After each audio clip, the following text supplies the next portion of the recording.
So I'm going to crack the egg. Remember the technique. Flat on the counter, thumbs on either side, cracking it into the egg separator. Checking the egg to make sure that no eggshell in there or anything like that, and separate the egg white into this bowl. You have to be patient, which is not exactly one of my qualities.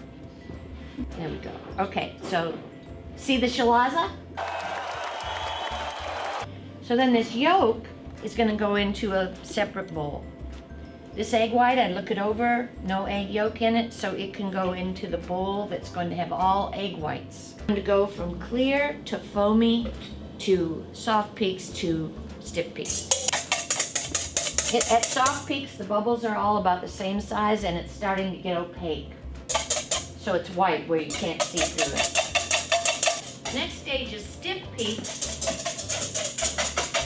And all the bubbles are the same size for stiff peaks.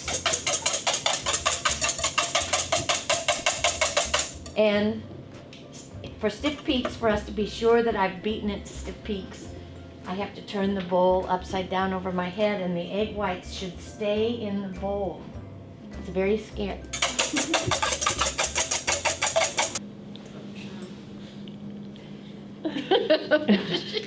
All right, are you ready? Yeah, I mean. Oh, okay, great. I was just waiting for a little.